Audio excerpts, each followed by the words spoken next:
This is the Horse Radio Network.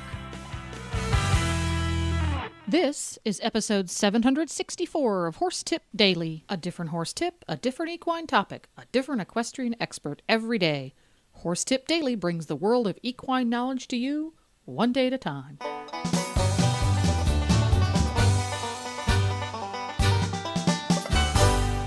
Greetings, horse people. Coach Jen here. Thanks for joining us for this third in a four-part series on leg protection for your horse, produced in cooperation with ThinLine Global. In this series, with the expert help of Elaine Lockhead, we will cover all aspects of leg protection. I am joined once again by Elaine Lockhead from ThinLine Global. Good afternoon, Elaine. Good afternoon, everyone. We've been having a great time in this series of segments about leg protection for horses. We talked about who needs it and why, and then we talked a little bit about the different types of boots available and their functions. But that list was so extensive, we are now on part 2 of types of leg protection and their function. So this is segment number 3. Folks, if you have not yet listened to number 1 and 2, I would strongly encourage you to do so because it was fascinating. So what other types of leg protection does the modern equestrian have available, and what are they going to do for us? Well, let's start with the simple ones. Let's talk about ankle, otherwise known as fetlock boots. I was going to say, horses don't have ankles. Right. Wait a minute, I'm confused already, Elaine. You said this was going to be easy. Right, but it's the closest thing to an ankle that they have is a fetlock. But most people actually use the word ankle boot in the United States. In Europe, they use fetlock, so it's kind of a USA thing. But ankle or fetlock boots are designed for the hind leg of the horse and just designed to protect the part of the leg that begins just above the hoof. So you've got that little bone there, and that's where the horses tend to hit if they travel a little close behind or if they step sideways a little bit. So the ankle boot is designed just for impact protection. It only has product on the inside of the leg, so it's not designed to protect anything except the horse hitting itself. Materials it's made out of generally are hard plastics or hard rubbers and then lined with something like neoprene gel, sheepskin, or ThinLine. The next category of boots would be knee boots. You rarely see this boot, mostly because knee boots are very hard to keep on a horse. If anybody's ever tried to bandage a knee, they'll know what I'm talking about. And when you have a horse that's moving to try to keep a boot on that part of the horse's leg. Yeah, that's a really mobile part of a horse, isn't it? Very mobile part of the horse. The only people who really use them are barrel racers and reiners. And they use them for, when they're really doing serious spinning or, getting around an object. So you don't see those boots very often. I have seen those. You're right. I've seen pictures of reining horses wearing those in their warm-ups. But it never occurred to me that they would hit their knees, because when they spin, they really do it with a lot of enthusiasm. I know. Don't you love that? Yeah, it's pretty cool. Yeah, it's very cool. The next category would be skid boots, and these are used by reiners.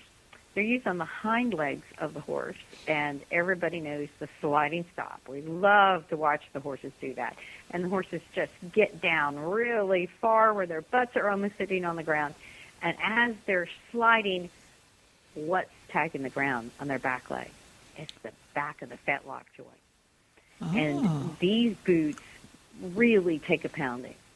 So it's really important that you have a good skid boot if you're going to be taking your horse through sliding stops. And one of the funny things that happen to us is people will come back to us and they'll say, my skid boot is just completely torn up. And I say, well, how's your horse's leg? Well, it's great. But fabulous. You really do need to have that boot. I'm so happy it worked for you. Yeah. Can you imagine what its leg would look like if you hadn't put that boot on? Exactly. And one of the great things about ThinLine is actually is durability. In our saddle pads, people joke around that you can park your truck on our pad and still use it the next day, and it's perfectly fine. We're not recommending that. No, we're not recommending it. No. Yeah, it's great for our customers. Maybe not so great for ThinLine because the boots and all our products tend to last so long. But let's quickly get to the sports medicine boot. That's a big category right there. Oh, it's a huge category, and it's one of the most exciting products for us. And the reason is, excuse me, this boot was designed about 20 years ago by Professional's Choice. And what this boot radically changed the boot world. What they designed was a boot that wraps around the horse's leg and then Velcros closed. The way that the wrap works is the wrap actually goes underneath the fetlock joint and then Velcros to itself. So it supports the bottom of the fetlock, supports all those digital flexor tendons and all the major tendons in the lower leg. And then it comes up the horse's leg and supports all the suspensory ligaments. It basically supports everything on a horse's leg. In addition to that, it gives you impact protection 360 degrees around the leg. The best boot ever designed, hands down. Now, in the last decade or so, pretty much hundreds of manufacturers have been redesigning this boot because the original boot was made with very thick neoprene inside. So that had some issues with it because the neoprene does some things we don't want a boot to do. It overheats the horse's leg because neoprene is, of course, made for things like scuba suits. And, it keeps bodies warm. We don't want to overheat our tendons. That's when we get injuries in horses. So neoprene had historically been the only thing used in these boots. And some people have tried to put gels in it and different other materials. But the things that happen to the horse's leg then, in addition to overheating, is you have weight problems. The boots tend to shift and move around, and they become too heavy, and then the horses can't move with great confidence. And these horses, we want our horses to be athletes, so we don't want to hinder them and have them feel as though they're running with a weight on their leg. Additionally, many products will actually grow fungus in them and grow bacteria in them, which is very hard to get rid of, even if you wash it.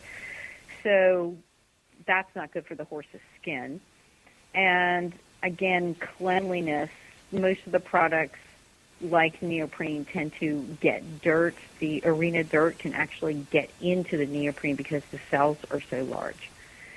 So for us, this is one of the most exciting boots that we've done because we were able to line the sports medicine boot. We call this boot in our product line the Cobra boot. It kind of twists around the horse's leg. So we line it with a very thin line that is more protective for impact than triple layer neoprene. It ventilates so it does not keep the horses hot. And the nice thing about ThinLine is it ventilates laterally. So you have to have some neoprene on the outside in order to stick the Velcro. So you have to have a product on the inside that will ventilate along itself so that it comes out the top of the boot and the bottom of the boot. And that's how the heat comes out of the Cobra boot. Oh. Then one of my personal is that I hate to see these lovely little quarter horses and Arabians and all these fine-boned horses with this great big fat boot on their leg. That's the Popeye effect. Yes. yeah, exactly. So with the ThinLine in the boot, it's so supple. It just totally molds to the horse's leg. And it's so thin that, when you put on a ThinLine sports medicine boot, it looks like it belongs there. It just looks very trim, and it looks very clean. And speaking of cleaning, no dirt gets in it. Oh, that's always nice. Yeah, because of the ThinLine is so dense. Well, it doesn't have the open big cells like the neoprene does, so no dirt can stick to it. So once again, all you have to do is hose them off, or if you want to, you can throw them in the washing machine. Yeah. And nothing grows in it, so that's a wonderful thing, so our horse's skin can stay healthy. But this boot, I think we're more excited about, or at least me personally, I'm just very excited about this boot because everybody across disciplines uses it. This is a boot for function and not for fashion. So while in the hunter-jumper world, people would never go in the ring with a boot like this because there are sort of fashion sessions, and you'll find it now on people who are schooling the hunters. You'll find it in the dressage arena. You find it on the driving horses. You find it on the event horses and the Western pleasure horses and the reining horses. There's not a horse I can't find this boot on. It's just an amazing product. So help me out here, because we've covered a lot of boots in these past two segments, number 2 and number 3 now. In a brushing and or galloping boot, which is the same name, two different names for the same boot, it covers, quote, the horse's whole leg.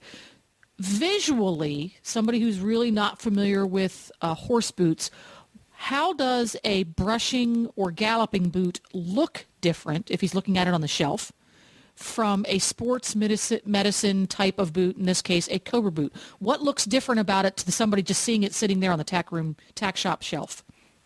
The sports medicine boot is going to look like it's a neoprene boot with long Velcro closures that wrap around the horse's leg.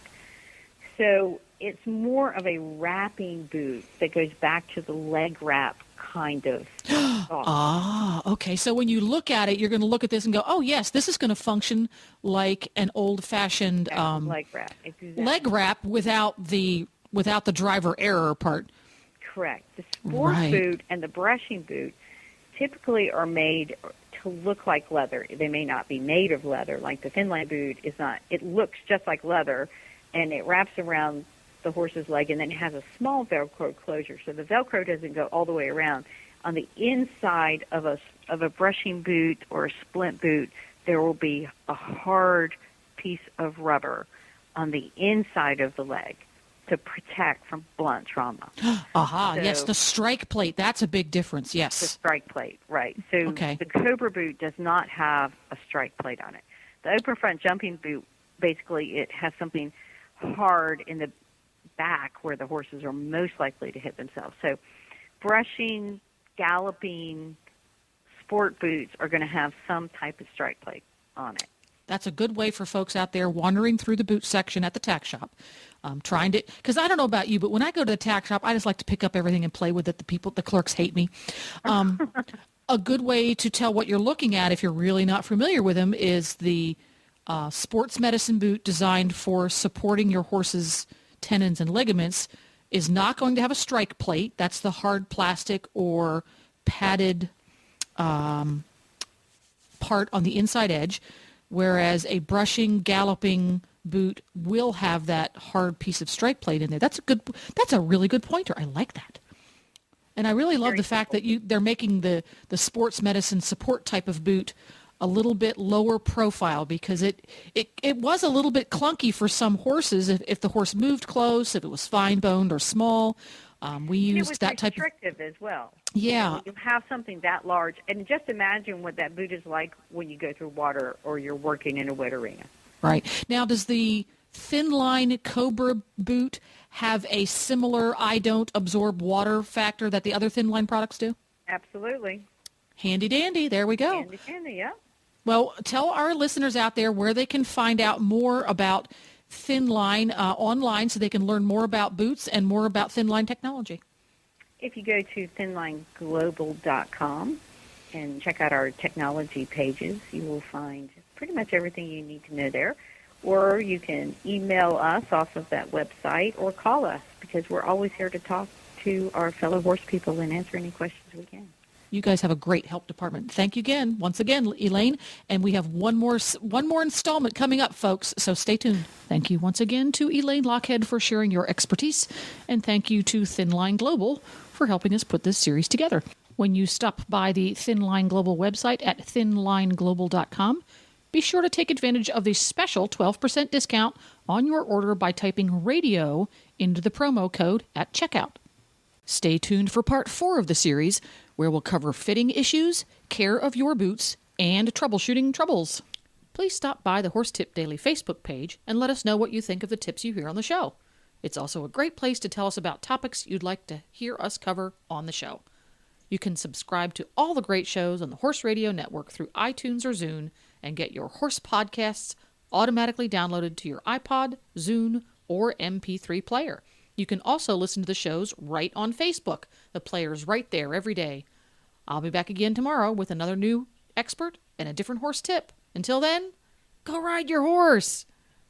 The Horse Radio Network and the Horse Radio Network hosts are not responsible for statements of guests or their opinions. Use your own judgment when listening to the tips provided by the experts on Horse Tip Daily.